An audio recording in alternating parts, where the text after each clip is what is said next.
왔구나, 내 새끼. 현관문이 열리고 딸의 얼굴이 보이자 나는 버선발로 뛰쳐나갔습니다. 너무 좋아서 눈물이 쏟아졌지만 그저 딸아이의 등을 쓸어주기만 했습니다. 25해 만입니다. 시집간 뒤 처음으로 제 발로 이 어미를 찾아온 겁니다. 얼마나 보고 싶었던 얼굴이고 얼마나 안고 싶었던 내 딸인지. 그런데 반쪽이 된 얼굴, 금방이라도 부서질 듯 깡마른 어깨. 나는 터져나오는 울음을 삼키며 딸을 부서져라 끌어안았습니다. 딸이 내민 것은 시커먼 비닐봉지 하나.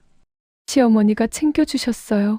그 안에 든 감자 몇 알을 꺼내보던 순간 나는 내 눈을 의심했습니다.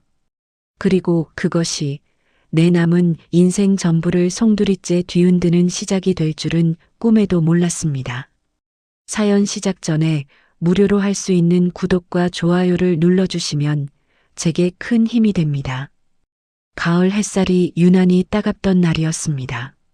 시장 골목 어귀, 내 작은 반찬 가게 앞으로 동네 사람들이 수군거리며 지나가는 것도 잊은 채 나는 하염없이 가게 앞 도로만 바라보고 있었습니다.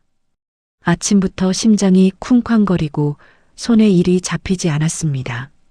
어제 저녁 수화기 너머로 들려온 딸아이의 목소리 때문이었습니다. 알아들을 수 없는 소리로 한참을 끄끄대던 딸아이가 아주 작은 목소리로 말했었습니다. 엄마, 나 내일 집에 갈게. 그 한마디를 남기고 전화는 뚝 끊겼습니다. 25해 동안 단 한 번도 명절에조차 제사 준비가 바쁘다는 핑계로 친정 땅을 밟지 않던 딸이었습니다. 그런 딸이 온다니 나는 밤새 한숨도 자지 못했습니다. 혹시 사위와 다툰 것은 아닐까? 무슨 일이 생긴 것은 아닐까? 온갖 상상이 머릿속을 헤집었지만 그래도 25해 만에 딸이 온다는 사실 하나만으로도 심장이 벅차올랐습니다.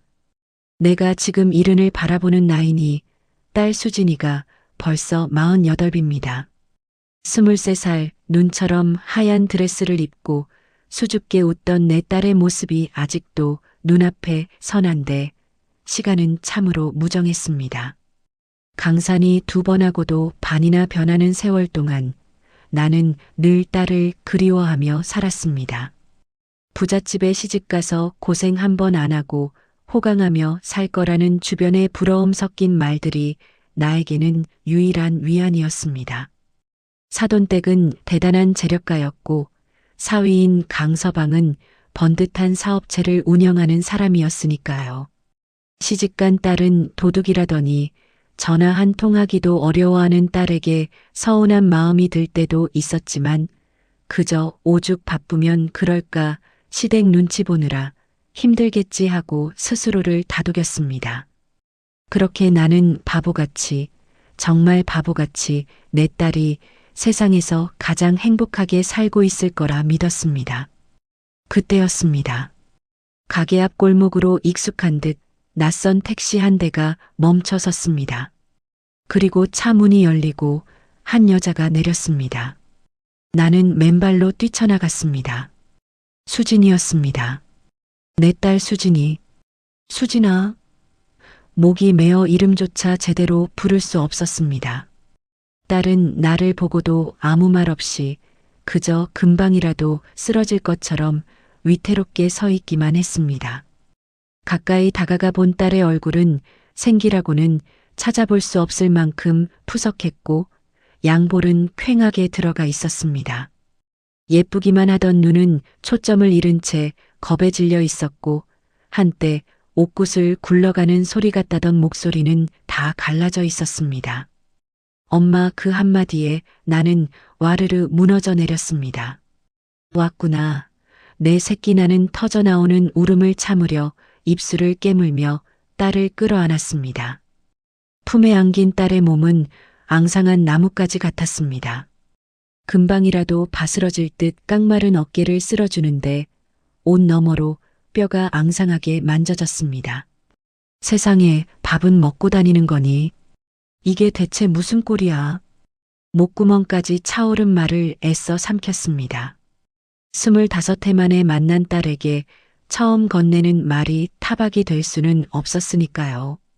나는 딸을 부축해 집 안으로 들어왔습니다. 딸은 마치 처음 와본 곳인 양 집안을 두리번거렸습니다. 하긴 시집가고 처음이니 그럴 만도 했습니다. 어서 앉아. 배고프지? 엄마가 금방 밥 차려줄게.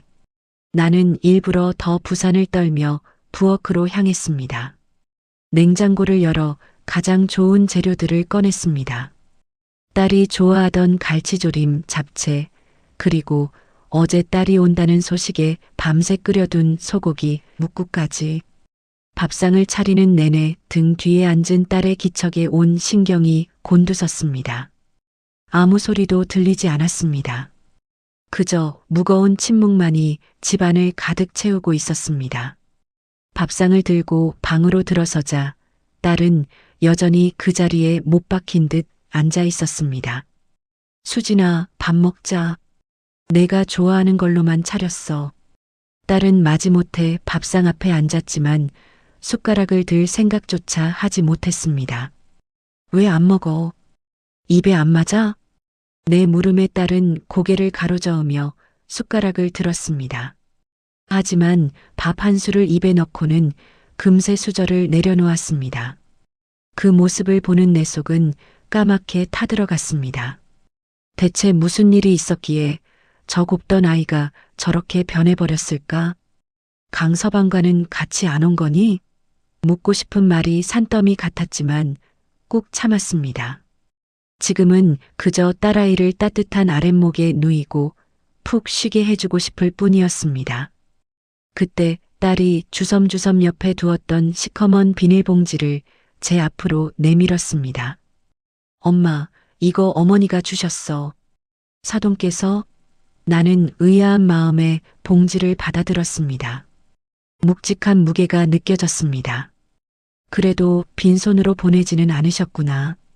사돈 어른도 참 정이 많으시지. 나는 고마운 마음에 봉지를 열었습니다. 안에는 흙이 잔뜩 묻은 감자들이 가득 들어 있었습니다. 올해 감자 농사가 잘 되었나 하면서 감자 몇 알을 꺼내 바구니에 옮겨 담기 시작했습니다. 그런데 이상했습니다. 멀쩡하고 굵은 감자들 사이에 유독 눈에 띄게 썩어 문드러진 감자 몇 개가 섞여 있었습니다. 곰팡이가 피고 시커멓게 썩은 감자. 실수로 들어갔나? 나는 기분 나쁜 마음을 애써 지우며 썩은 감자를 치우려 손을 뻗었습니다. 그리고 그 순간 썩은 감자 밑에 꾸깃꾸깃 접혀 있는 작은 종이 쪽지 하나를 발견했습니다. 이게 뭐지? 무심코 종이를 집어들어 펼쳐보았습니다. 그리고 나는 그 자리에 얼어붙고 말았습니다. 종이에는 비뚤비뚤한 글씨로 이렇게 적혀 있었습니다. 입 여는 순간 내 어미도 무사하지 못할 것이다. 머리를 둔기로 얻어맞은 듯한 충격에 숨이 멎었습니다. 손이 사시나무처럼 떨리고 눈앞이 캄캄해졌습니다. 이게 대체 무슨 소리란 말인가? 나는 떨리는 눈으로 딸을 바라보았습니다. 딸은 고개를 푹 숙인 채 파르르 떨고 있었습니다. 마치 모든 것을 알고 있다는 듯이. 그제야 나는 깨달았습니다. 딸의 앙상한 몸, 공포에 질린 눈빛, 그리고 이 섬뜩한 협박 쪽지까지. 이 모든 것이 하나로 연결되어 있다는 것을. 나는 바닥에 주저앉아 버렸습니다. 쿵, 쿵, 쿵. 심장이 발밑으로 떨어지는 것만 같았습니다. 내 딸에게 대체 무슨 일이 있었던 걸까? 저 지옥 같은 글씨는 대체 누가 쓴 것이며 내 딸은 대체 무엇을 알고 있기에 저토록 공포에 질려 있는 것일까? 나는 그저 봉지 안에 담긴 멀쩡한 감자와 썩어 문드러진 감자, 그리고 내 손에 들린 저주 같은 쪽지를 번갈아 둘 뿐이었습니다. 행복한 줄만 알았던 내 딸의 25해. 그 세월의 무게가 썩은 감자의 악취와 함께 내 코를 찔렀습니다. 그리고 그것이 내 남은 인생 전부를 송두리째 뒤흔드는 거대한 비극의 서막이었음을 나는 꿈에도 알지 못했습니다. 수진아, 이게 대체 무슨 뜻이야? 말 좀 해봐. 나는 바닥에 주저앉은 채 딸의 바짓가랑이를 붙들고 애원하듯 소리쳤습니다. 내 손에 들린 쪽지는 지옥에서 온 편지처럼 섬뜩했고 내 딸 수진이는 사형 선고라도 받은 사람처럼 파랗게 질려 있었습니다. 방 안의 공기는 얼음장처럼 차갑게 식어버렸습니다. 딸아이는 내 물음에 대답 대신 덜덜 떠는 몸을 더욱더 웅크릴 뿐이었습니다. 굳게 담은 입술은 하얗게 질렸고 텅 빈 눈동자에서는 공포 외에 어떤 감정도 읽을 수 없었습니다. 마치 영혼이 빠져나간 텅 빈 껍데기 같았습니다. 말을 해보라니까. 누가 이런 짓을 했어? 강서방이 그런 거야? 아니면 시어머니가? 대체 우리 딸한테 무슨 짓들을 한 거냐고. 내 목소리는 나도 모르게 점점 커졌고 결국 울음 섞인 절규가 되어 터져나왔습니다. 하지만 딸은 고장난 인형처럼 미동도 하지 않았습니다. 그저 제 무릎만 내려다보며 파르르 떨리는 손으로 치맛자락을 비틀어 줄 뿐. 그 침묵이 나를 더욱 미치게 만들었습니다. 긍정도 부정도 하지 않는 저 모습. 저것은 공포에 질린 자가 보이는 가장 처절한 긍정이었습니다. 나는 쪽지를 구겨 쥔 채 자리에서 일어났습니다. 이대로는 안 되겠다 싶었습니다. 당장이라도 사돈댁에 쳐들어가 이 더러운 종이 쪽지를 얼굴에 던지며 소리치고 싶었습니다. 당신들이 인간이냐고. 내 딸한테 대체 무슨 짓을 한 거냐고. 내가 현관 쪽으로 향하려 몸을 돌리는 순간이었습니다. 안 돼, 엄마 제발. 처음으로 딸의 입에서 말이 터져나왔습니다. 모기만 한 소리였지만 그 안에는 온 세상을 다 잃은 듯한 절망과 애원이 담겨 있었습니다. 나는 걸음을 멈추고 딸을 돌아보았습니다. 수진이는 바닥에 무릎이라도 꿇을 기세로 나를 올려다보고 있었습니다. 그 눈빛은 제발 아무것도 묻지 말아달라, 아무것도 하지 말아달라고 처절하게 외치고 있었습니다. 수진아, 내가 다 잘못했어, 엄마. 그냥 며칠만 있다 갈게. 응? 아무 일도 없는 거야. 그냥 내가 엄마가 너무 보고 싶어서 온 거야. 그것뿐이야. 딸은 횡설수설 말을 쏟아냈습니다. 그 모습에 나는 차마 더 이상 딸을 다그칠 수가 없었습니다. 지금 저 아이를 몰아세우는 것은 벼랑 끝에 선 사람을 등 떠미는 것과 같다는 생각이 들었습니다. 나는 한숨을 내쉬며 딸의 곁으로 다가가 떨리는 어깨를 감싸 안았습니다. 품에 안긴 딸의 심장은 금방이라도 터질 듯이 미친 듯이 뛰고 있었습니다. 나는 그저 괜찮다, 괜찮다, 아이를 달래듯 등을 토닥여주는 것 말고는 할 수 있는 일이 아무것도 없었습니다. 그날 밤 나는 딸의 옆에 나란히 누웠지만 잠을 이룰 수가 없었습니다. 새근새근 잠든 숨소리가 들려야 할 자리에서는 억눌린 흐느낌과 악몽에 시달리는 신음소리만이 간헐적으로 새어나왔습니다. 나는 어둠 속에서 딸의 얼굴을 가만히 내려다보았습니다. 잠든 얼굴 위로 23살 시집가던 날의 앳된 모습이 겹쳐 보였습니다. 그때 내 딸 수진이는 참으로 눈부셨습니다. 가진 것 없는 어미 밑에서 자랐지만 단 한 번도 엇나가지 않고 바르게만 자라준 착한 딸. 그런 딸이 좋은 집에 시집간다고 했을 때 나는 세상을 다 얻은 것 같았습니다. 사위인 강재혁은 누가 봐도 번듯한 사람이었습니다. 훤칠한 키에 서글서글한 눈매, 깍듯한 말투까지. 남편 없이 홀로 딸을 키운 나에게 장모님, 이제부터는 제가 아들 노릇하겠습니다. 수진이 제가 세상에서 가장 행복한 여자로 만들어주겠습니다. 라고 말했을 때 나는 감격의 눈물을 흘렸습니다. 그 말을 나는 단 한순간도 의심하지 않았습니다. 내 딸은 이제 고생 끝, 행복 시작이라고 믿어 의심치 않았습니다. 결혼식이 끝나고 얼마 지나지 않은 어느 늦은 밤이었습니다. 신혼여행을 다녀온 딸에게서 전화가 걸려왔습니다. 엄마, 나 수진인데 지금 어디야? 딸의 목소리는 다급했고 잔뜩 겁에 질려 있었습니다. 집이지, 왜 그래? 무슨 일이야? 재혁 씨가 운전을 하다가 사람을 친 것 같아. 뭐? 사람을 쳐? 그게 무슨 소리야? 수화기 너머로 거친 바람 소리와 함께 재혁이 욕설을 내뱉는 소리가 희미하게 들려왔습니다. 일단 끊어, 엄마. 내가 다시 전화할게. 딸은 그렇게 전화를 끊어버렸습니다. 나는 심장이 철렁 내려앉아 뜬 눈으로 밤을 새웠지만 딸에게서는 다시 연락이 오지 않았습니다. 다음 날 아침 겨우 연결된 전화 너머로 딸은 아무 일 없었다는 듯 태연하게 말했습니다. 어젯밤에는 미안, 엄마. 술 취한 사람이 차에 뛰어들어서 잠깐 소동이 있었어. 별일 아니야. 강서방은 괜찮고? 내 물음에 딸은 그럼 괜찮지. 하고 짧게 대답했습니다. 나는 그 말을 그대로 믿었습니다. 하지만 그것이 모든 비극의 시작이었습니다. 어둠 속에서 딸의 신음소리가 다시 한번 들려왔습니다. 나는 가만히 딸의 마른 손을 잡았습니다. 그 서늘한 감촉을 느끼며 25해 전 그 끔찍했던 밤의 기억 속으로 빨려 들어갔습니다. 그날 재혁은 만취 상태였습니다.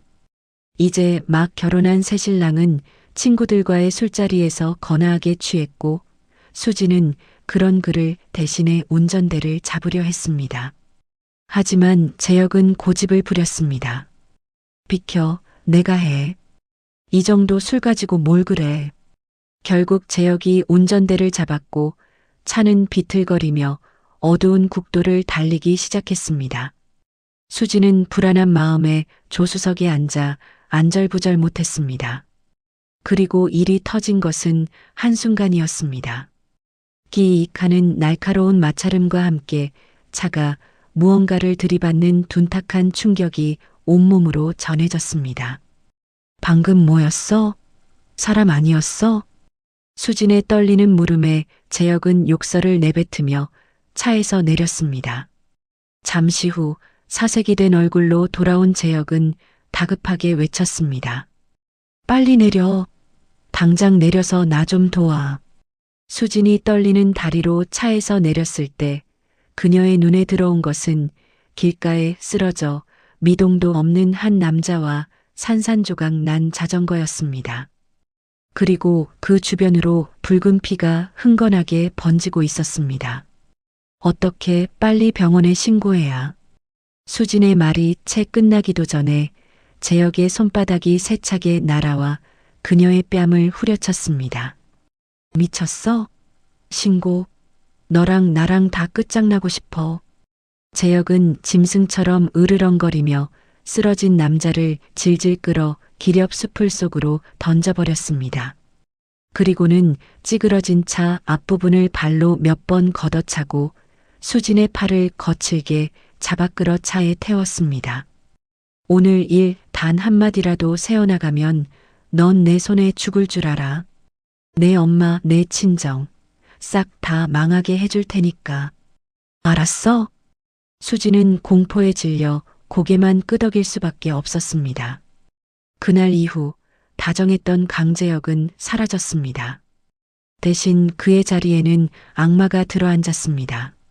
재혁은 그날의 비밀을 빌미로 수진을 철저히 통제하기 시작했습니다.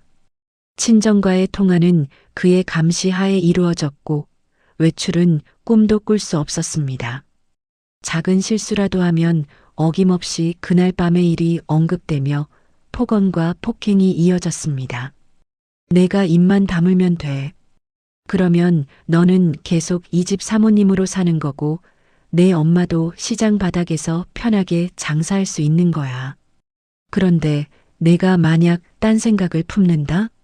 그때는 다 같이 죽는 거야. 알아들어? 그것은 명백한 가스라이팅이었습니다. 수지는 서서히 자신을 잃어갔습니다. 내가 입을 열면 엄마가 위험해져. 내가 참으면 모든 게 평화로워. 죄책감과 공포가 그녀의 영혼을 갉아먹었고 결국 그녀는 스스로를 거대한 저택이라는 감옥 안에 가두어 버렸습니다. 흐윽. 옆에서 뒤척이는 소리에 나는 끔찍한 과거의 회상에서 벗어났습니다. 딸은 여전히 악몽에 시달리고 있었습니다. 나는 조용히 일어나 부엌으로 향했습니다.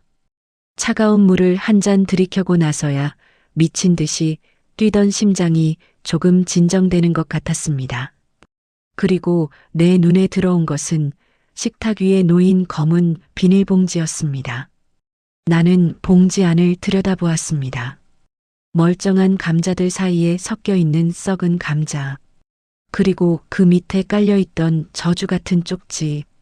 이제야 모든 것이 선명해졌습니다. 사돈, 아니 그 악마 같은 인간들은 알고 있었던 겁니다. 내 딸이 도망쳐 나에게로 올 것이라는 것을. 그래서 이따위 것을 보낸 것입니다. 내 딸은 썩은 감자 같은 신세고 감히 입을 열면 내 어미까지 위험해질 것이다. 이것은 단순한 협박이 아니었습니다. 지난 25해 동안 내 딸이 어떤 취급을 받으며 살아왔는지를 보여주는 명백한 증거였습니다. 분노로 온몸이 떨려왔습니다. 하지만 동시에 두려웠습니다. 내 딸을 이 지경으로 만든 인간들이라면 정말로 나에게 무슨 짓을 할지도 모른다는 공포가 엄습했습니다. 하지만 그보다 더 큰 분노가 내 안에서 들끓었습니다. 내 딸이다. 저 악마 같은 놈들 손에 25해를 고통받은 내 딸. 이 어미가 더 이상은 당하고만 있을 수는 없었습니다. 나는 날이 밝기만을 기다렸습니다. 그리고 결심했습니다. 내 딸이 왜 말을 못하는지, 무엇을 두려워하는지 반드시 내 입으로 듣고야 말겠다고. 그리고 내 딸을 지키기 위해서라면 내가 악마가 되는 것조차 마다하지 않겠다고. 나는 쪽지를 다시 한번 펼쳐보았습니다. 비뚤비뚤한 글씨가 어둠 속에서 나를 비웃는 듯 했습니다. 나는 그 종이를 조용히 접어 주머니 깊숙이 넣었습니다. 이것은 내 딸을 올가맨 족쇄이자 내가 그들을 지옥으로 끌고 갈 증거였습니다. 동쪽 하늘이 희미하게 밝아오고 있었습니다. 길고 긴 싸움의 시작을 알리는 새벽이었습니다. 밤새 악몽에 시달린 딸은 동이 트고 나서야 겨우 깊은 잠에 빠져들었습니다. 나는 소리 죽여 방문을 닫고 나왔습니다. 낡은 마루에 걸터앉아 멍하니 마당을 바라보았습니다. 어제까지만 해도 25해 만에 찾아온 딸을 볼 생각에 설레던 이 마당이 오늘은 마치 거대한 무덤처럼 느껴졌습니다. 내 주머니 속에는 지옥에서 온 편지 같은 그 쪽지가 들어 있었습니다. 차갑고 날카로운 종이의 감촉이 내 딸이 겪었을 고통을 시시각각으로 상기시켰습니다. 나는 뜬 눈으로 밤을 새우며 수없이 다짐하고 또 다짐했습니다. 딸의 입을 열게 하리라. 그리고 내 딸을 이 지경으로 만든 그 인간들을 결코 용서하지 않으리라. 하지만 막상 딸의 잠든 얼굴을 보고 나니 그 결심이 모래성처럼 허물어지는 것 같았습니다. 저 가녀린 아이에게 어떻게 그 끔찍한 기억을 다시 꺼내보라 말할 수 있을까요? 어미 된 도리로 차마 할 수 없는 짓이었습니다. 지금 내 딸에게 필요한 것은 추궁이 아니라 따뜻한 밥과 편안한 잠자리, 그리고 아무것도 묻지 않는 엄마의 품이라는 것을 너무도 잘 알고 있었기 때문입니다. 그렇게 한참을 넋놓고 앉아 있는데 잠든 줄 알았던 딸이 부스스한 얼굴로 방문을 열고 나왔습니다. 엄마 안 잤어? 그냥 잠이 안 와서. 더 자지, 왜 벌써 일어났어? 나 씻고 싶어서. 나는 얼른 일어나 욕실로 딸을 안내했습니다. 낡고 비좁은 우리 집 욕실이 부잣집 사모님이 된 딸에게는 불편할까 싶어 괜히 미안한 마음이 들었습니다. 물 따뜻하게 해놨어. 여기 수건 있고 불편한 거 있으면 바로 엄마 불러. 나는 딸의 등을 떠밀어 욕실 문을 닫아주었습니다. 딸이 씻는 동안 나는 아침밥을 준비했습니다.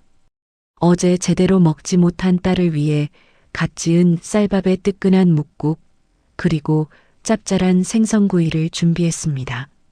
그때였습니다. 아! 욕실 안에서 짧은 비명소리가 들려왔습니다. 나는 깜짝 놀라들고 있던 접시를 내려놓고 욕실 문으로 달려갔습니다. 수진아, 왜 그래? 무슨 일이야? 나는 다급하게 문을 두드렸습니다. 안에서는 한동안 아무 소리도 들리지 않았습니다. 내 심장이 다시 쿵쾅거리기 시작했습니다. 수진아, 문 좀 열어봐. 응? 한참 만에야 문이 빼꼼히 열렸고 김이 서린 거울 너머로 딸의 하얗게 질린 얼굴이 보였습니다. 아니야, 엄마. 그냥 미끄러질 뻔해서. 딸은 어색하게 웃으며 나를 안심시키려 했지만 나는 이미 보았습니다. 문틈으로 스치듯 보인 딸의 어깨와 등에 새겨진 검붉은 상처 자국들을, 오래된 것부터 최근에 생긴 것처럼 보이는 것까지 수많은 흉터들이 징그러운 거미줄처럼 얽혀 있었습니다. 나는 숨을 멈췄습니다. 너 등. 내 말이 채 끝나기도 전에 딸은 황급히 문을 닫아버렸습니다. 쾅 하고 닫히는 문소리가 내 심장을 후려치는 것 같았습니다. 아니야, 내가 잘못 본 걸 거야. 하지만 아니었습니다. 너무도 선명했습니다. 채찍 자국 같기도 하고 무언가에 얻어맞은 것 같기도 한 그 끔찍한 흔적들. 나는 떨리는 손으로 입을 막았습니다. 눈물이 비오듯 쏟아졌습니다. 미끄러질 뻔했다고? 저 흉터들은 대체 뭐란 말인가? 내 딸, 금지옥 키운 내 딸 몸에 누가 저런 짓을 했단 말인가? 딸은 한참이 지나서야 욕실에서 나왔습니다. 긴 소매 옷으로 온몸을 꽁꽁 감싼 채 내 눈을 마주치지 못하고 방으로 쏙 들어가 버렸습니다. 나는 딸의 뒤를 따라 방으로 들어갔습니다. 딸은 이불을 머리끝까지 뒤집어 쓴 채 돌아 누워 있었습니다. 수진아, 엄마 좀 봐. 응? 나는 이불을 잡아당겼습니다. 딸은 완강하게 버텼습니다. 결국 실랑이 끝에 이불이 벗겨졌고 그 순간 나는 딸의 팔목에 선명하게 남아있는 둥그런 흉터를 보고야 말았습니다.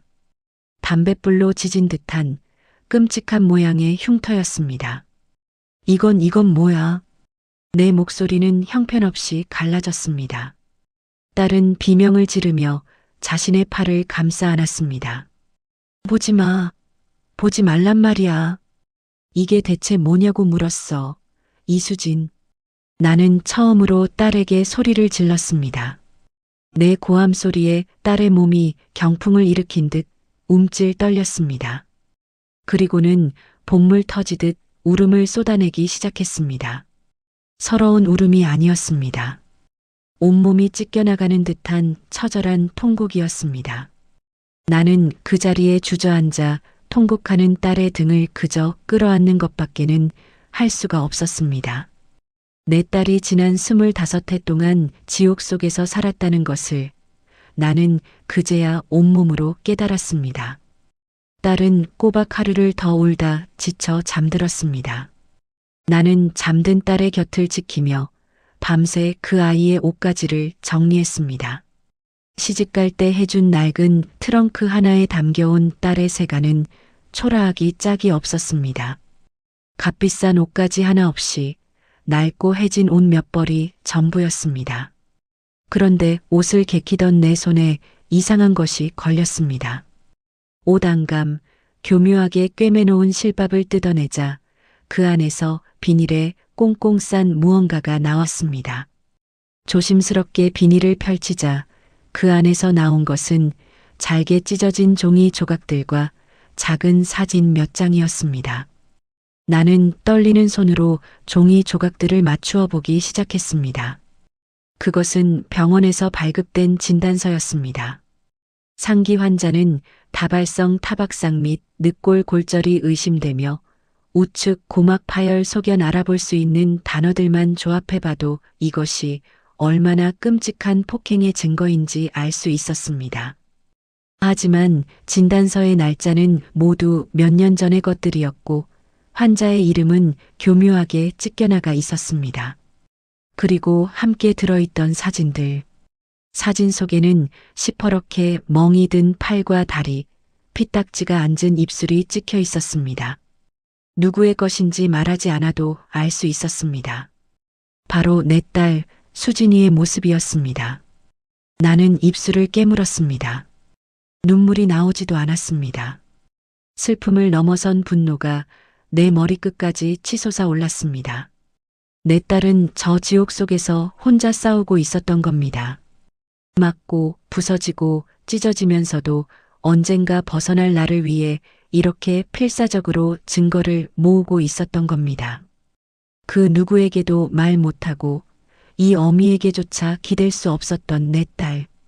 그 고통의 시간을 생각하니 심장이 갈기갈기 찢기는 것 같았습니다. 그 순간 내 안에서 무언가 단단하게 굳어지는 것이 느껴졌습니다. 더 이상 울고만 있을 때가 아니었습니다. 이까짓 협박 쪽지 따위에 두려워하고 있을 때가 아니었습니다.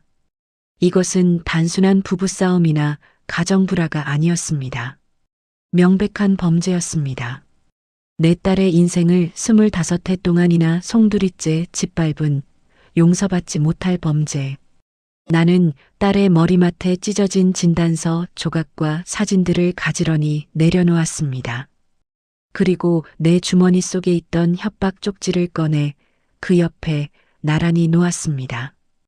이제 퍼즐 조각이 맞춰지고 있었습니다. 25해 동안 굳게 닫혀있던 판도라의 상자가 마침내 열리기 시작한 것입니다. 나는 조용히 방문을 닫고 나왔습니다.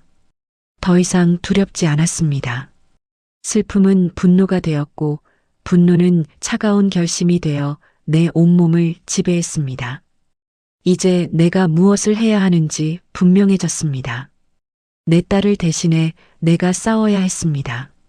저 악마 같은 인간들에게 내 딸이 겪은 고통을 1000배, 10,000배로 되돌려 주어야 했습니다. 그러기 위해서는 더 많은 증거가 그리고 이 싸움을 함께 해줄 사람이 필요했습니다. 나는 마루 밑에 넣어두었던 낡은 전화번호부를 꺼내 들었습니다. 먼지를 털어내고 한 장 한 장 넘기기 시작했습니다.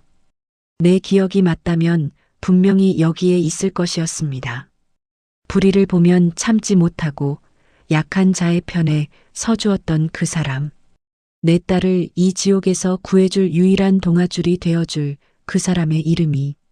밤이 지나고 다시 아침이 밝았지만 우리 모녀에게는 여전히 칠흑 같은 어둠일 뿐이었습니다.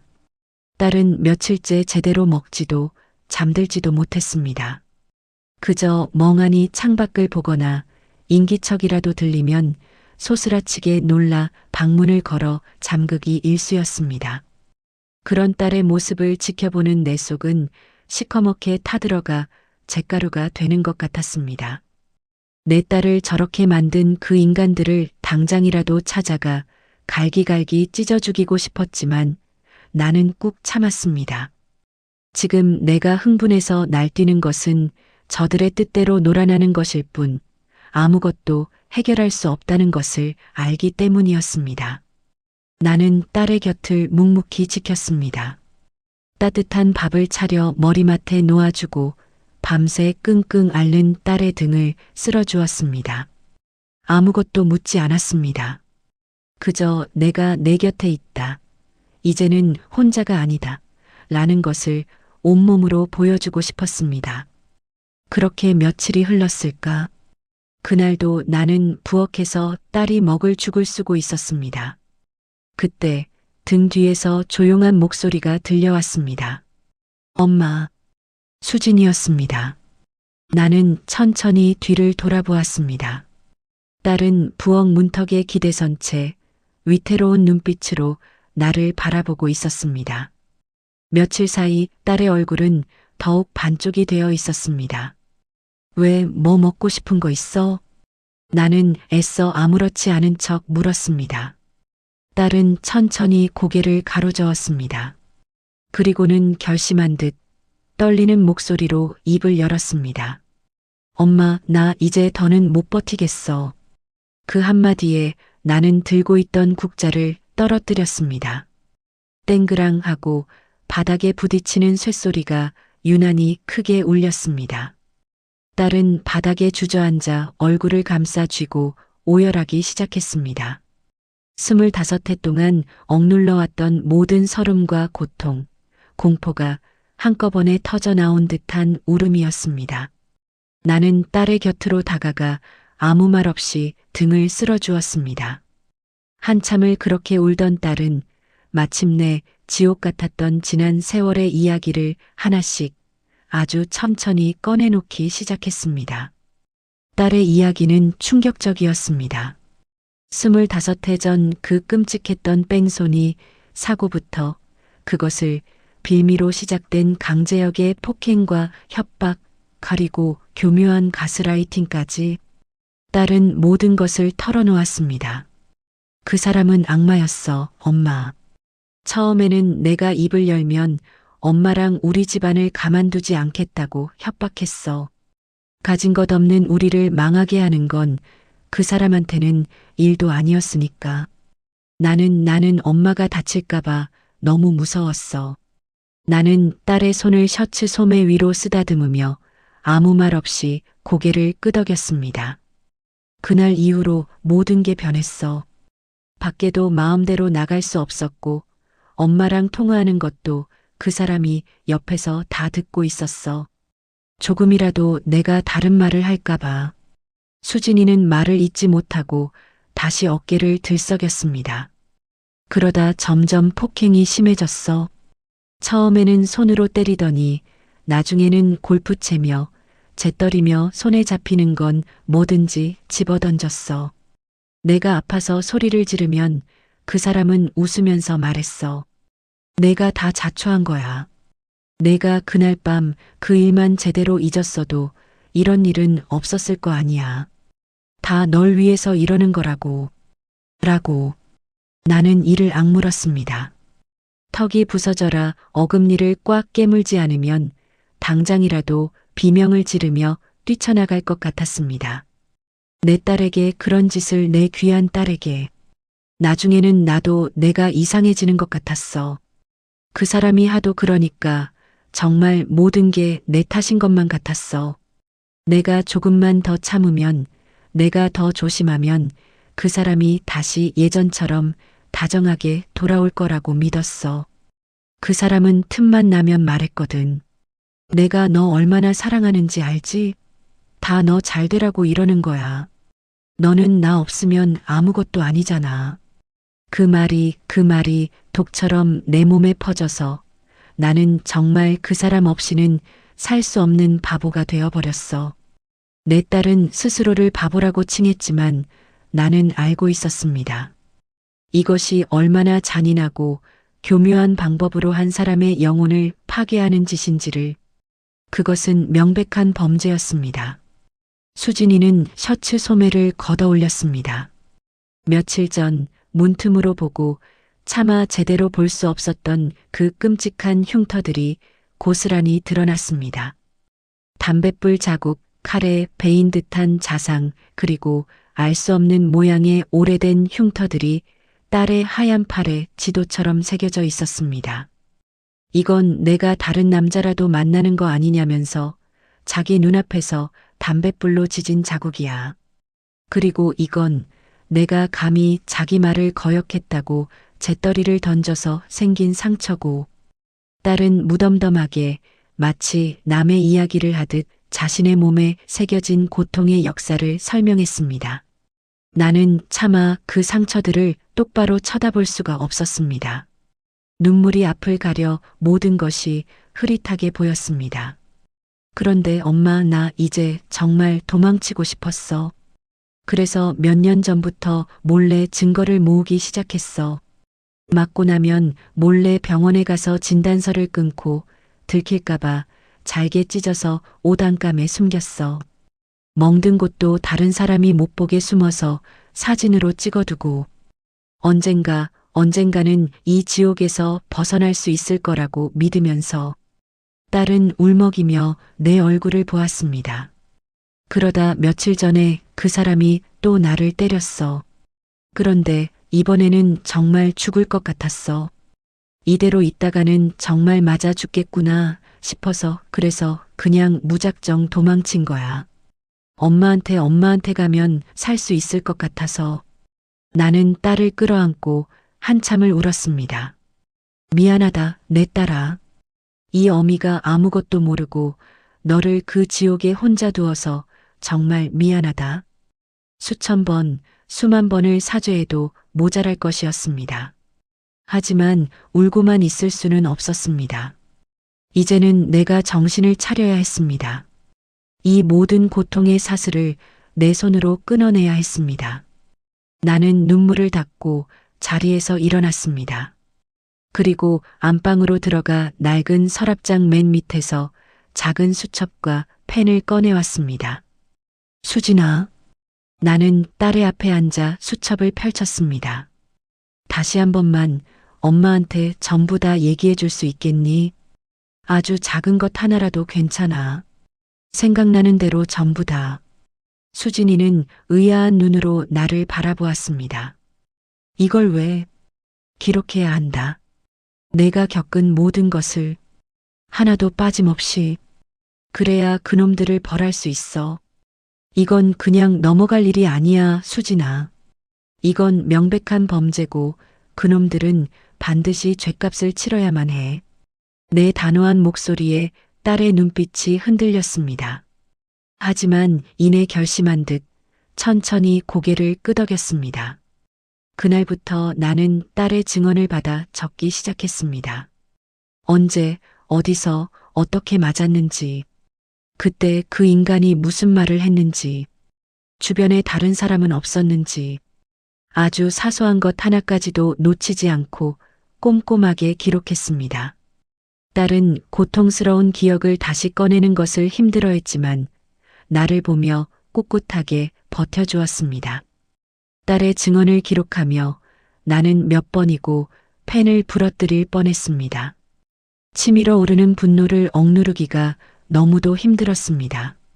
하지만 나는 참았습니다. 이 기록이 내 딸을 구할 칼이 되고 그놈의 심장을 꿰뚫을 창이 될 것이라 믿으며 한자 한자 힘을 주어 써내려갔습니다. 며칠에 걸쳐 수첩은 빽빽하게 채워졌습니다.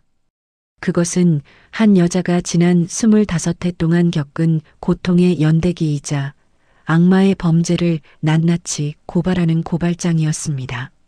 나는 마지막 장을 덮으며 딸의 손을 굳게 잡았습니다. 됐다. 이제 됐다, 수진아. 딸의 눈에는 여전히 두려움이 남아 있었지만 전처럼 무기력해 보이지는 않았습니다. 희미하게나마 삶에 대한 의지가 다시 피어오르고 있었습니다. 나는 딸이 몰래 숨겨두었던 진단서 조각과 사진, 그리고 내 주머니 속에 있던 협박 쪽지를 수첩과 함께 작은 보자기에 쌌습니다. 이제 복수를 위한 첫 번째 단추가 끼워졌습니다. 이제 이 증거들을 들고 세상에 이 끔찍한 진실을 알려야 했습니다. 나는 며칠 전 찾아두었던 전화번호부를 다시 꺼내 들었습니다. 그리고 망설임 없이 한 번호의 손가락을 가져갔습니다. 과거 시장에서 억울한 일을 당했을 때 발벗고 나서서 우리를 도와주었던 젊은 기자.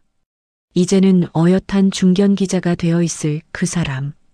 나는 떨리는 손으로 수화기를 들었습니다. 이제는 더 이상 물러설 곳이 없었습니다. 이 싸움은 내가 반드시 이겨야만 했습니다. 내 딸은 이제 내가 지킨다. 나는 어둠이 내려앉은 방 안에서 낡은 전화번호부를 펼쳐들고 혼잣말을 되뇌었습니다. 목소리는 떨렸지만 눈빛만은 그 어느 때보다 단단했습니다. 낮 동안 딸의 끔찍한 고백을 모두 받아 적고 찢어진 진단서 조각과 빛바랜 사진들을 보고 난 후 내 안에 무언가는 완전히 죽어버렸습니다. 대신 그 자리에는 차가운 분노와 강철 같은 결심만이 남았습니다. 더 이상 눈물 흘리며 슬퍼할 시간도 두려움에 떨며 주저앉을 여유도 없었습니다. 이제는 싸워야 했습니다. 내 딸의 빼앗긴 25해를 되찾기 위해 저 악마 같은 인간들을 법의 심판대에 세우기 위해 이 어미가 칼을 들어야 했습니다. 하지만 어떻게 싸워야 할지 막막했습니다. 가진 것도 배운 것도 없는 늙은 시장 상인일 뿐인 내가 돈과 권력을 다 가진 저들을 상대로 무엇을 할 수 있을까? 경찰에 신고하는 것이 가장 먼저 떠올랐지만 나는 이내 고개를 저었습니다.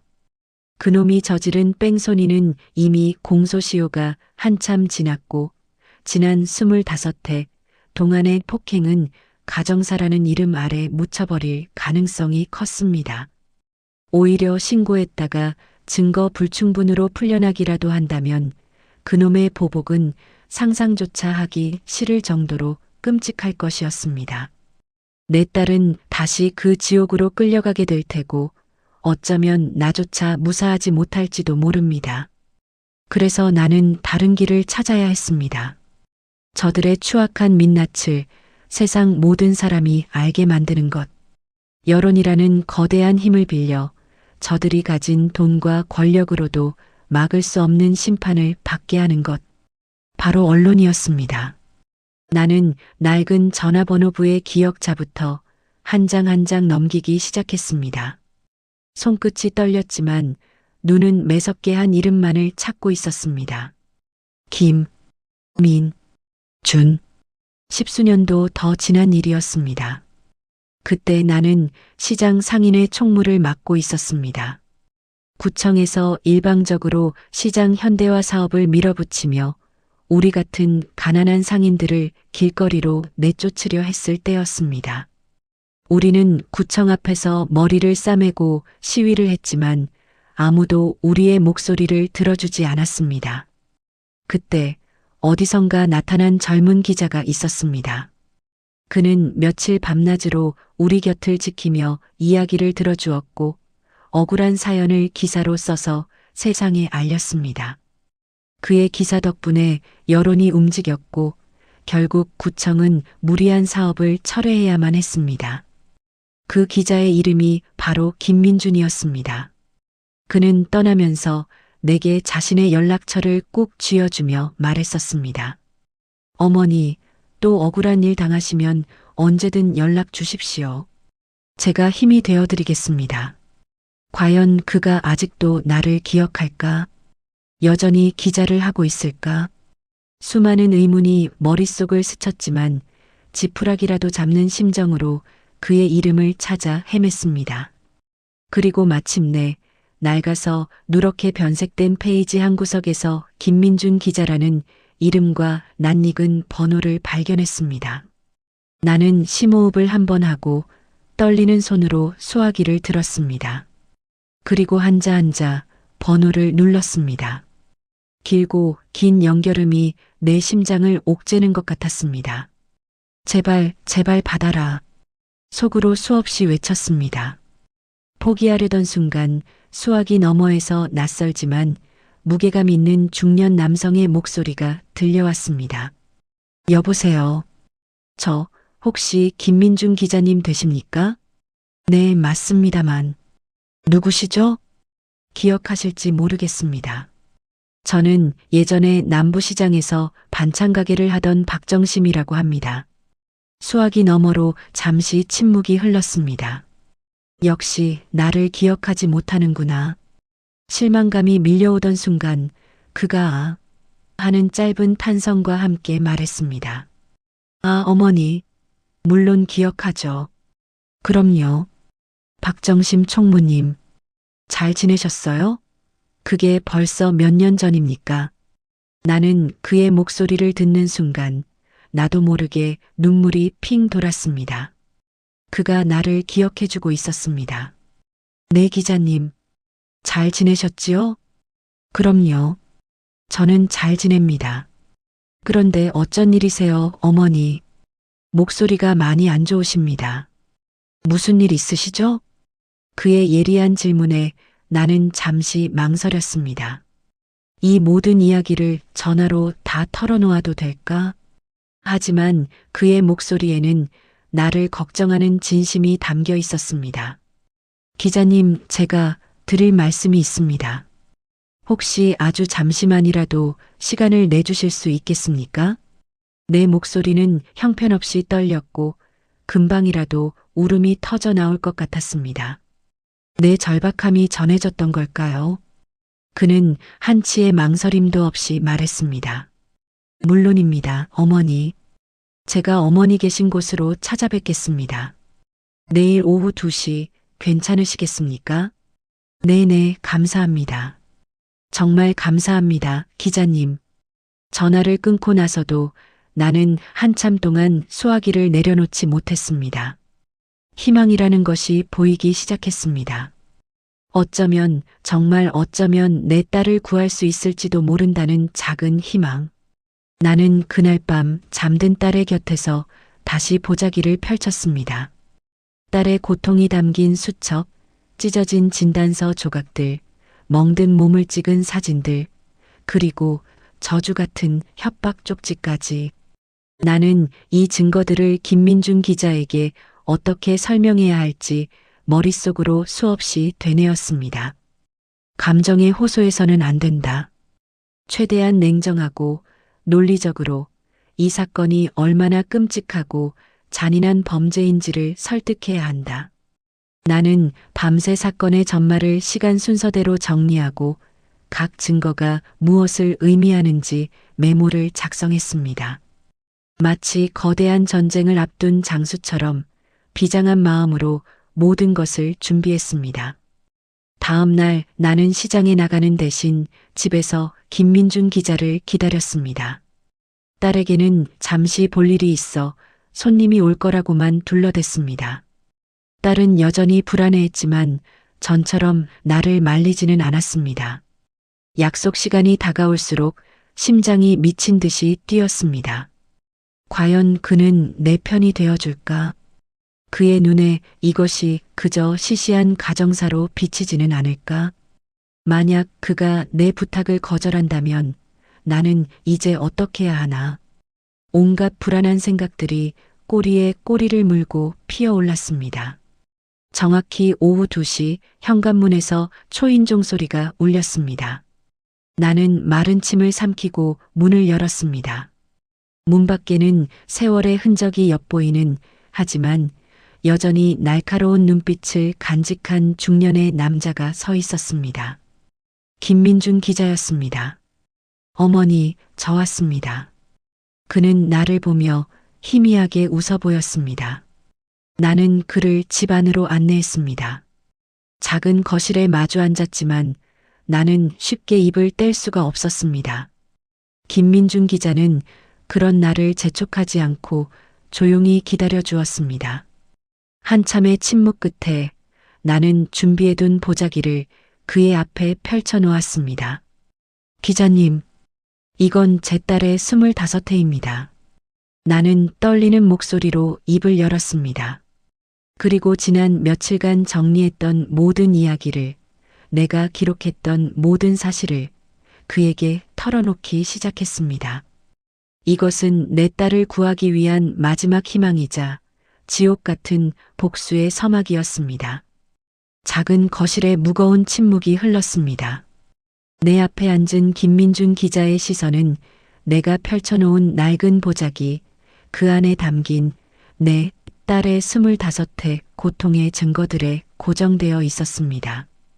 그의 미간에는 깊은 주름이 새겨졌고 한때 서글서글했던 눈빛은 예리한 칼날처럼 번뜩였습니다. 나는 마른 침을 삼키고 떨리는 목소리로 첫마디를 뗐습니다. 기자님, 이건 제 딸의 25회입니다. 나는 지난 며칠간 밤을 새워 정리했던 수첩을 먼저 그의 앞으로 내밀었습니다. 수첩에는 내 딸 수진이가 겪었던 지옥의 시간들이 날짜와 함께 빽빽하게 기록되어 있었습니다. 언제, 어디서, 무엇으로 맞았는지, 그때 그 악마 같은 인간이 어떤 말로 내 딸의 영혼을 짓밟았는지, 김민중 기자는 말없이 수첩을 넘기기 시작했습니다. 책장이 넘어가는 소리만이 정적을 갈랐습니다. 그의 표정은 점점 더 굳어갔고 수첩을 쥔 그의 손에 힘줄이 돋았습니다. 나는 그의 시선이 수첩의 특정 부분에 머무는 것을 놓치지 않았습니다. 늑골 골절, 고막 파열 등의 단어와 내가 다 자초한 일이다. 나 없으면 너는 아무것도 아니다 같은 가스라이팅의 흔적들. 한참 동안 수첩을 읽어내려가던 그는 마침내 마지막 장을 덮고는 깊은 한숨을 내쉬었습니다. 어머니, 이게 전부 사실입니까? 그의 목소리는 무겁게 가라앉아 있었습니다. 네. 제 딸 아이의 입으로 직접 들은 이야기고 제가 한자 한자 받아 적은 겁니다. 거짓은 단 하나도 없습니다. 나는 이어서 찢어진 진단서 조각들을 그의 앞에 맞추어 보였습니다.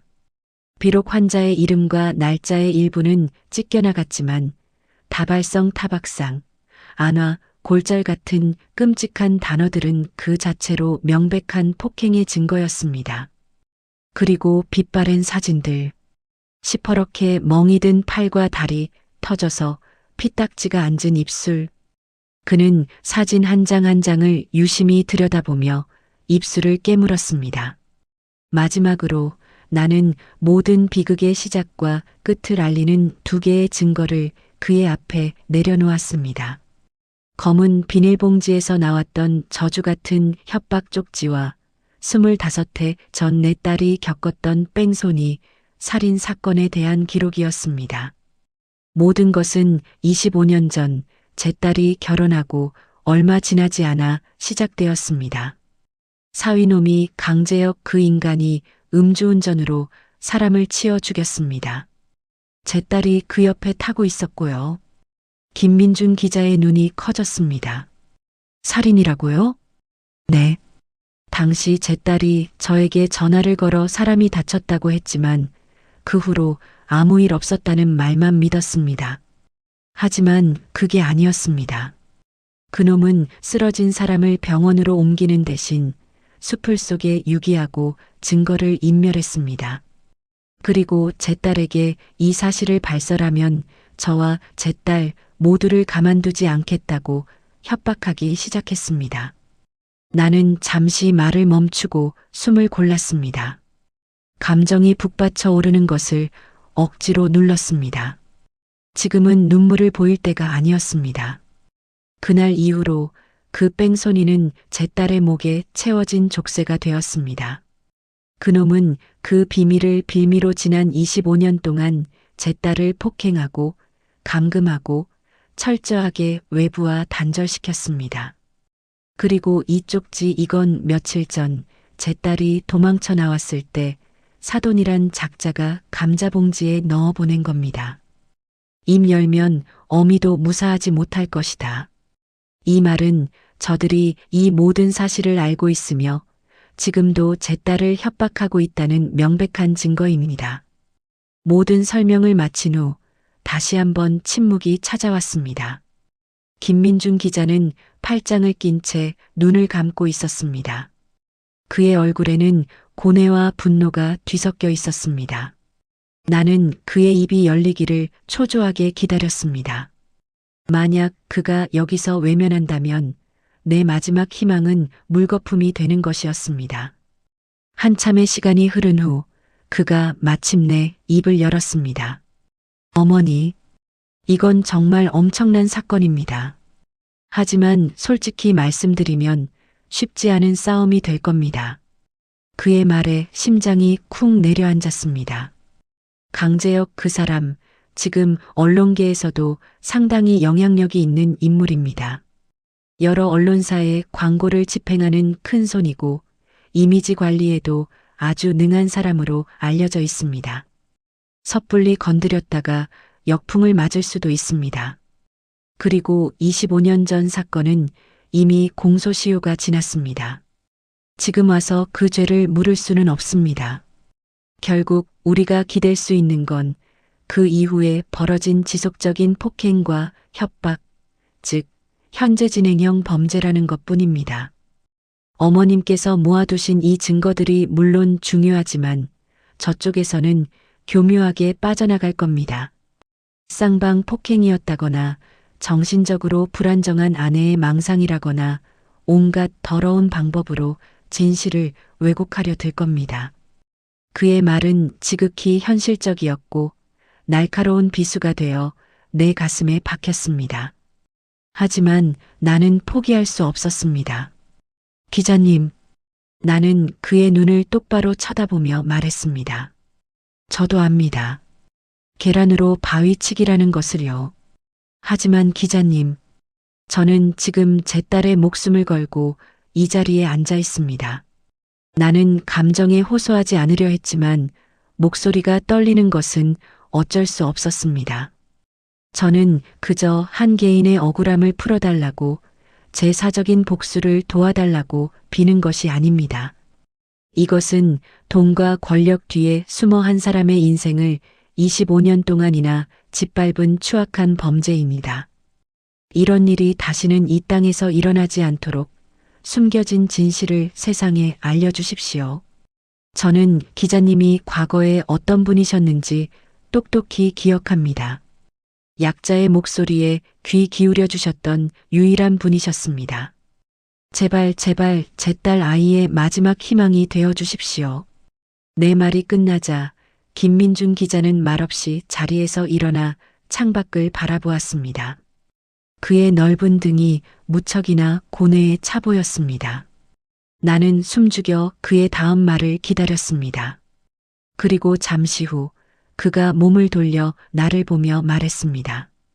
어머니, 제가 졌습니다. 네. 어머니의 그 눈빛을 보니 10수년 전 구청 앞에서 시위하시던 그때의 모습이 떠올라 외면할 수가 없습니다. 그때도 어머니께서는 그렇게 말씀하셨죠. 이건 우리 상인들의 생존이 걸린 문제라고. 그 눈빛에 제가 움직였던 겁니다. 그는 책상으로 돌아와 수첩과 증거들을 챙기기 시작했습니다. 이 사건 저희가 맡겠습니다. 그 한마디에 나는 참고 참았던 눈물을 터뜨리고 말았습니다. 바닥에 엎드려 감사하다고, 정말 감사하다고 몇 번이나 말했는지 모릅니다. 그는 그런 나를 조용히 일으켜 주었습니다. 이제부터는 정말 힘든 싸움이 될 겁니다. 어머니, 각오하셔야 합니다. 저쪽에서도 가만히 있지는 않을 겁니다. 어쩌면 어머니와 따님을 인신공격하고 더러운 소문을 퍼뜨릴지도 모릅니다. 견디실 수 있겠습니까? 나는 눈물을 닦고 고개를 끄덕였습니다. 견디겠습니다. 내 딸을 위해서라면 지옥이라도 갈 각오가 되어 있습니다. 내 결연한 모습에 그는 믿음직스러운 미소를 지어 보였습니다. 알겠습니다. 일단 이 자료들은 제가 가져가서 저희 팀과 함께 분석해 보겠습니다. 그리고 몇 가지 추가적으로 확보해야 할 증거들이 있습니다. 혹시 따님께서 폭행을 당한 직후에 주변 사람들에게 보낸 문자나 통화한 기록 같은 것이 있습니까? 혹은 폭행을 목격한 가사도우미나 이웃 같은 사람은요? 나는 고개를 저었습니다. 그 악마 같은 놈이 내 딸을 철저하게 감시해서 그럴 틈이 없었을 것이었습니다. 괜찮습니다. 지금 있는 증거만으로도 충분히 시작할 수 있습니다. 우선 저희 쪽에서 비밀리에 취재팀을 꾸리겠습니다.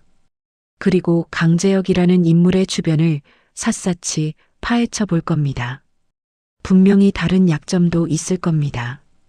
어머니께서는 따님 곁을 지키며 혹시라도 더 생각나는 것이 있으면 언제든 저에게 연락 주십시오. 김민중 기자는 그렇게 증거들을 챙겨 들고 일어섰습니다. 나는 그를 문 밖까지 배웅했습니다. 기자님, 정말 이 은혜를 어떻게 갚아야 할지. 은혜는 무슨요? 제가 할 일을 하는 것뿐입니다. 힘내십시오, 어머니. 저희가 어떻게든 길을 찾아보겠습니다. 그는 내 어깨를 두드려주고는 차에 올라탔습니다.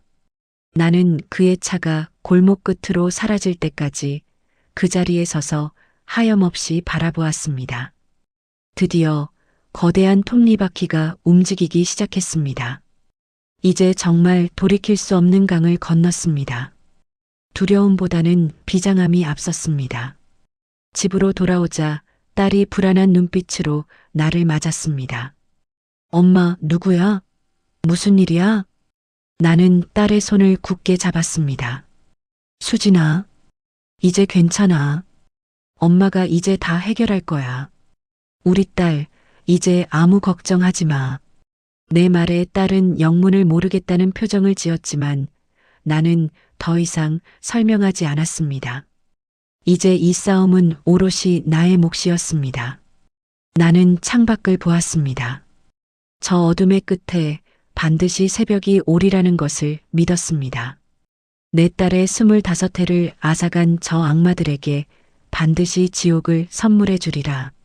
나는 차가운 분노를 삼키며 결전의 날을 준비하기 시작했습니다. 김민준 기자가 돌아간 후 며칠의 시간이 흘렀습니다. 시간은 더디게 갔지만 집안의 공기는 이전과 미묘하게 달라져 있었습니다. 더 이상 절망적인 침묵이 우리를 짓누르지는 않았습니다. 그 자리에는 차라리 숨막히는 긴장감과 아주 작은 불씨 같은 희망이 공존하고 있었습니다. 나는 하루에도 몇 번씩 낡은 휴대전화를 만지작거렸습니다. 김 기자에게서 연락이 오지는 않을까? 취재는 잘 되어가고 있을까? 애타는 마음을 애써 누르며 시장으로 나가 묵묵히 내 일을 했습니다. 딸 수진이는 여전히 밖으로 나가는 것을 두려워했지만 전처럼 방 안에만 틀어박혀 있지는 않았습니다. 내가 일하는 동안 집안을 청소하고 저녁이 되면 함께 밥을 먹었습니다. 아주 작은 변화였지만 나에게는 기적처럼 느껴졌습니다. 우리 딸이 다시 아주 조금씩 세상 밖으로 걸어 나오기 시작한 것입니다. 그러던 어느 날 저녁 일을 마치고 집으로 돌아왔을 때 낯선 번호로 전화가 걸려왔습니다. 여보세요. 어머니, 저 김민준입니다. 나는 깜짝 놀라 허리를 꼿꼿이 세우고 앉았습니다. 아이고, 기자님, 무슨 일이라도. 어머니, 지금부터 제가 드리는 말씀 잘 들으셔야 합니다. 저희가 지난 며칠 동안 강재혁 사장 주변을 샅샅이 훑었습니다. 그런데 역시 보통 내기가 아니었습니다. 그의 목소리는 낮고 진지했습니다. 저희가 과거 강 사장 집에서 일했던 가사도우미 몇 명과 접촉을 시도했습니다. 하지만 대부분 입을 굳게 다물고 있습니다. 거액의 퇴직금을 받고 비밀 유지 각서까지 썼더군요. 그 인간 아주 치밀하게 자기 관리를 해온 겁니다. 심장이 쿵 내려앉았습니다. 역시 이렇게 끝나는 건가. 하지만 포기하긴 이릅니다. 그의 목소리에 다시 힘이 실렸습니다. 저희 팀의 한 기자가 몇 년 전 강 사장과 사업 문제로 크게 다투고 갈라선 동업자를 찾아냈습니다. 그 사람이 결정적인 증언을 했습니다. 강 사장이 술만 마시면 내가 사람 하나 죽인 것도 묻었는데 너 하나 묻는 건 일도 아니다라며 협박을 일삼았다고 합니다. 녹취 파일도 가지고 있었습니다.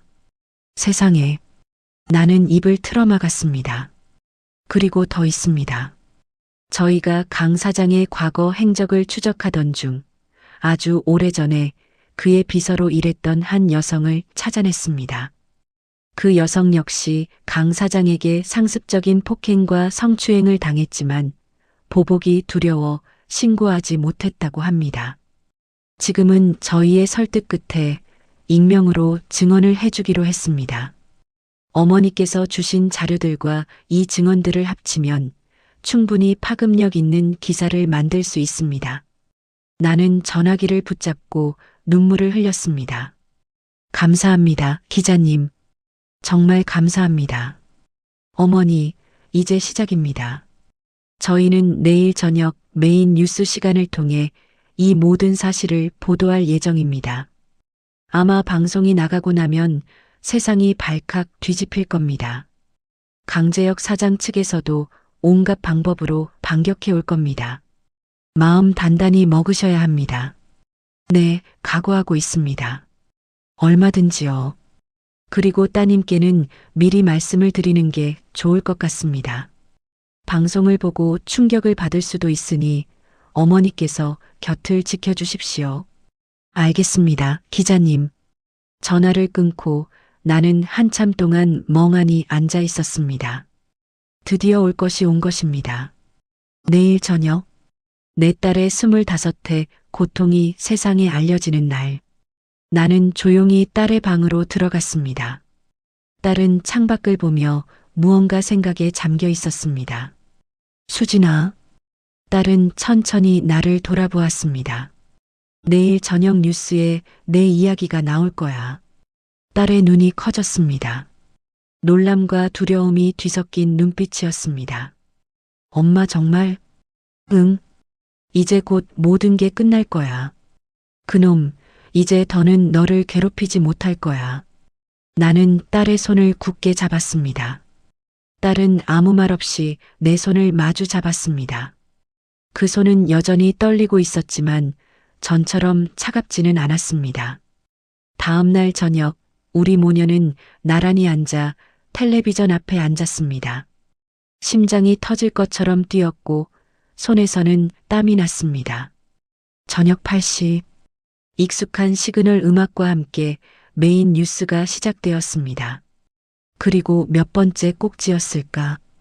앵커의 단호한 목소리가 거실을 울렸습니다. 성공한 사업가이자 자선가로 알려진 K그룹 강재혁 회장의 두 얼굴을 단독 취재했습니다. 강 회장이 지난 25년간 아내를 상습적으로 폭행하고 심지어 과거 뺑소니, 사망사고의 진실을 빌미로 협박과 감금을 일삼아왔다는 충격적인 증언이 나왔습니다. 화면에는 모자이크 처리된 내 딸의 멍든 사진들과 찢어진 진단서, 조각들이 나타났습니다. 그리고 김민준 기자의 목소리가 이어졌습니다. 그는 우리가 준비했던 모든 증거들을 하나씩 공개하며 강재혁의 추악한 범죄 행각을 낱낱이 고발했습니다. 과거 동업자의 녹취 파일과 전 비서의 익명 인터뷰까지 내가 알던 것보다 더한 악행들이 쉴 새 없이 터져나왔습니다. 방송이 나가는 동안 나는 내 딸의 얼굴을 차마 쳐다볼 수가 없었습니다. 옆에서 억눌린 흐느낌이 계속해서 들려왔기 때문입니다. 나는 그저 딸의 어깨를 말없이 감싸 안아줄 뿐이었습니다. 방송이 끝나자마자 세상은 그야말로 발칵 뒤집혔습니다. 인터넷은 강재혁의 이름을 비난하는 글로 도배되었고 언론사의 전화는 쉴 새 없이 울렸습니다. 여론은 들불처럼 번져나갔습니다. 인간의 탈을 쓴 악마를 처벌하라. 철저한 수사를 촉구한다는 국민들의 분노가 폭발했습니다. 다음 날 아침 경찰청장이 직접 나서 이 사건에 대한 엄정하고 신속한 수사를 지시했다는 뉴스가 속보로 떴습니다. 그리고 그날 오후 수십 명의 수사관들이 강재혁의 집과 사무실을 동시에 압수수색하기 시작했습니다. 텔레비전 화면 속 한때 내 딸이 갇혀 살았던 그 거대하고 차가운 저택으로 수사관들이 들이닥치는 모습이 생중계되었습니다. 당황한 얼굴로 기자들에게 둘러싸인 강재혁의 모습도 보였습니다. 그는 악의적인 음해이며 법적 대응을 하겠다고 소리쳤지만 그의 목소리는 분노한 기자들의 질문 속에 묻혀버렸습니다. 압수수색 과정에서 경찰은 그의 서재 비밀금고에서 추가적인 폭행 증거들을 확보했습니다. 그가 내 딸을 폭행할 때 사용했던 것으로 보이는 골프채와 심지어 불법적으로 수집한 사찰 영상까지 발견되었습니다. 그의 추악한 실체가 하나씩 만천하에 드러나고 있었습니다. 나는 뉴스 속보에서 눈을 떼지 못했습니다. 속이 다 후련했지만 한편으로는 불안한 마음을 지울 수 없었습니다. 저렇게 궁지에 몰린 쥐가 어떤 발악을 할지 알 수 없었기 때문입니다. 저 악마가 순순히 무너질 리가 없었습니다. 아니나 다를까? 그날 밤 내 휴대전화가 미친 듯이 울리기 시작했습니다. 발신자 번호 표시에 뜬 이름은 내가 세상에서 가장 저주하는 이름, 바로 강서방이었습니다. 나는 심호흡을 한 번 하고 떨리는 손으로 통화 버튼을 눌렀습니다. 수화기 너머로 이성을 잃은 짐승의 목소리가 들려왔습니다. 장모님, 지금 제정신입니까? 당신 딸이랑 짜고 감히 나를 물에 빠뜨려? 내가 누군지 잊었어? 당신들, 내가 가만두지 않을 거야. 당장 기사 내리고 내 앞에 와서 싹싹 빌지 않으면 당신 딸 내 손에 죽을 줄 알아. 그의 목소리에는 분노와 함께 다급함과 불안함이 섞여 있었습니다. 나는 더 이상 과거처럼 그의 협박에 떨지 않았습니다. 나는 차갑고 단호한 목소리로 대답했습니다. 이제 장모님 소리 집어치워. 이 악마 같은 놈아. 내 놈이 내 딸한테 한 짓, 이제 온 세상이 다 알게 됐어. 어디 마음대로 해봐. 내가 발악하면 할수록 너는 더 깊은 지옥으로 떨어지게 될 테니까. 나는 그의 말이 채 끝나기도 전에 전화를 끊어버렸습니다. 손은 떨렸지만 마음은 이상할 정도로 평온했습니다. 드디어 기나긴 싸움의 끝이 보이기 시작했습니다. 이제 저 악마가 법의 심판을 받는 일만 남았습니다. 하지만 나는 알고 있었습니다. 그가 순순히 죄를 인정할 리 없다는 것을. 이제부터는 더욱 지저분하고 추악한 싸움이 시작될 것이라는 것을. 나는 창밖의 어둠을 보며 다시 한번 결의를 다졌습니다. 어떤 시련이 닥쳐와도 나는 결코 무너지지 않으리라. 내 딸의 손을 잡고 이 지옥의 끝을 함께 보리라. 내깟 것들이 감히 나를 건드려? 내가 이대로 끝날 것 같아. 수화기 너머로 들려오는 강제역의 목소리는 이성을 잃은 짐승의 울부짖음과도 같았습니다. 지난밤 방송이 나간 이후 그는 수십 통의 전화를 걸어와 온갖 욕설과 협박을 퍼부어댔습니다. 하지만 그의 목소리에는 예전과 같은 위압감 대신 궁지에 몰린 자의 초조함과 비겁한 분노만이 가득했습니다. 나는 더 이상 그의 협박에 떨지 않았습니다. 오히려 그럴수록 내 마음은 더욱 차갑고 단단하게 굳어갔습니다. 그래, 어디 마음대로 해봐. 내가 발악하면 할수록 세상은 내 놈의 추악한 실체를 더 똑똑히 보게 될 테니. 나는 냉정하게 대꾸하고 전화를 끊어버렸습니다. 하지만 불안한 마음까지 떨쳐낼 수는 없었습니다. 그의 마지막 발악이 어떤 식으로 나타날지 알 수 없었기 때문입니다. 아니나 다를까 다음 날부터 이상한 일들이 벌어지기 시작했습니다. 인터넷에는 출처를 알 수 없는 헛소문들이 퍼져나갔습니다. 내 딸 수진이가 원래 정신적으로 문제가 있었으며 돈을 노리고 남편을 모함하는 꽃뱀이라는 식의 악의적인 글들이었습니다. 심지어는 나와 김민중 기자가 불륜관계이며 돈을 받고 강제역을 음해하는 것이라는 터무니없는 소문까지 돌았습니다. 나는 억장이 무너졌지만 김민중 기자의 말이 떠올라 이를 악물고 버텼습니다. 그는 이미 모든 것을 예상하고 있었고 이에 대한 대비책도 마련해두고 있었습니다. 며칠 후 김민중 기자는 후속 보도를 통해 강제역 측이 벌이는 추악한 여론 조작의 실체를 폭로했습니다. 그가 거액을 주고 댓글 부대를 고용하고 가짜뉴스를 퍼뜨리고 있다는 증거들을 공개한 것입니다. 여론은 다시 한번 들끓었고 강재혁의 마지막 발악은 오히려 그의 목을 더욱 세게 조이는 밧줄이 되었습니다. 그리고 마침내 운명의 날이 밝았습니다. 그날 아침 김민중 기자에게서 전화가 걸려왔습니다. 어머니, 오늘 오전 중으로 경찰에서 강재혁 사장에 대한 구속영장을 집행할 겁니다. 아마 체포 장면이 방송을 통해 나갈 겁니다. 나는 떨리는 목소리로 알겠습니다라고 대답하고 전화를 끊었습니다. 그리고 조용히 딸의 방으로 들어갔습니다. 딸은 며칠 동안 이어진 소란에 다시 불안해하며 창밖만 바라보고 있었습니다. 나는 딸의 어깨를 감싸 안고 텔레비전을 켰습니다.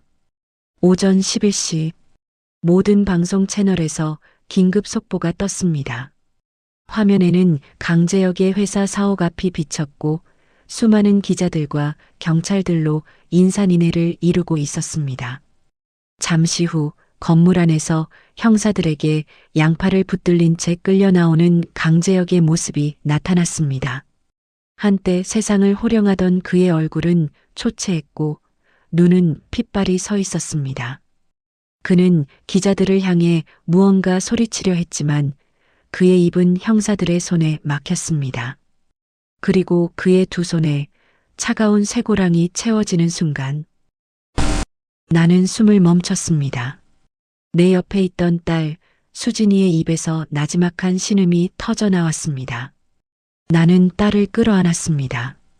화면 속에서 강재혁은 발악하며 저항했지만 결국 힘없이 경찰차에 구겨지듯 태워졌습니다. 차 문이 닫히고 사이렌 소리가 요란하게 울리며 경찰차가 멀어져 갔습니다. 그 모습을 보며 나와 내 딸은 부둥켜 안고 한참을 울었습니다. 25해, 그 지옥 같던 세월이 마침내 끝나는 순간이었습니다. 서러움과 안도감, 후련함과 허탈함이 뒤섞인 눈물이었습니다. 강재혁이 구속된 후 재판은 신속하게 진행되었습니다. 그는 마지막까지 자신의 죄를 뉘우치지 않고 변호사를 통해 온갖 거짓말로 혐의를 부인했지만 우리가 모아온 증거들과 수많은 증인들의 증언 앞에서 그의 거짓말은 힘을 잃었습니다. 결국 재판부는 그에게 상습폭행, 특수협박, 감금, 증거인멸 등 모든 혐의를 인정하고 법이 내릴 수 있는 가장 무거운 형벌을 선고했습니다. 법정에서 판결이 내려지는 순간 방청석에 앉아있던 나는 조용히 눈을 감았습니다. 이것으로 정말로 모든 것이 끝난 것입니다. 그날 이후 우리 모녀에게는 평온한 시간이 찾아왔습니다. 물론 25회의 상처가 하루아침에 아물 수는 없었습니다. 수진이는 여전히 밤마다 악몽에 시달렸고 낯선 사람을 경계했습니다. 하지만 분명한 것은 그녀가 변하고 있다는 것이었습니다. 딸의 얼굴에서 그늘이 걷히기 시작했고 웃음을 되찾았습니다. 텅 비어있던 눈에는 다시 생기가 돌기 시작했습니다. 어느 화창한 봄날 나는 딸과 함께 손을 잡고 시장에 나갔습니다. 딸은 처음에는 사람들 틈에 섞이는 것을 어색해했지만 이내 시장 상인들의 따뜻한 인사에 수줍게 웃으며 고개를 숙였습니다. 아이고, 정시민의 딸 아니야? 이리 예쁜 딸을 이제야 보여주네. 고생 많았어, 아가씨. 이제는 좋은 날만 있을 거야. 상인들의 위로에 딸의 눈가가 촉촉해졌습니다. 우리는 함께 장을 보고 집으로 돌아와 저녁을 준비했습니다. 부엌에서 나란히 서서 음식을 만들며 우리는 그동안 못했던 시시콜콜한 이야기들을 나누었습니다. 엄마, 나 다시 시작해보고 싶어? 나무를 묻히던 딸이 조용히 입을 열었습니다. 뭐라도 배워보고 싶어? 예전에 내가 꽃꽂이 배우고 싶어 했잖아. 나는 딸의 말에 울컥 눈물이 솟았지만 애써 웃으며 대답했습니다. 그럼 배우고 말고 우리 딸 하고 싶은 거 다 해. 이 엄마가 다 밀어줄 테니 아무 걱정 말고. 딸은 나를 보며 환하게 웃었습니다. 25해 만에 처음 보는 진심으로 행복해 보이는 웃음이었습니다. 그날 밤 나는 잠든 딸의 얼굴을 가만히 내려다보았습니다. 곤히 잠든 얼굴이 아기처럼 평온해 보였습니다. 나는 조용히 딸의 머리를 쓰다듬었습니다. 25해 전 시집 보내던 날처럼 곱고 예쁜 내 딸. 그 긴 고통의 터널을 혼자서 얼마나 외롭고 무서웠을까. 이 어미가 조금만 더 빨리 알았더라면 내 딸이 그토록 힘든 시간을 보내지는 않았을 텐데. 미안함과 안타까움에 또다시 가슴이 미어졌습니다. 하지만 이제 후회만 하고 있을 수는 없었습니다. 내 딸은 이제 겨우 새로운 삶을 시작하려 하고 있었습니다. 내가 더 강해져서 내 딸의 곁을 든든하게 지켜주어야 했습니다. 나는 이불을 고쳐 덮어주고 조용히 방을 나왔습니다. 마루에 앉아 밤하늘을 바라보았습니다. 수많은 별들이 반짝이고 있었습니다.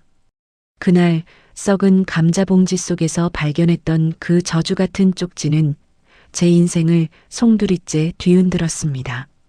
한때는 그것이 내 남은 삶을 전부 망가뜨릴 거라 생각했습니다. 하지만 아니었습니다. 그것은 오히려 웅크리고 있던 나를 깨우고 내 딸을 구할 힘을 주었습니다. 인생이란 참으로 알 수 없는 것 같습니다.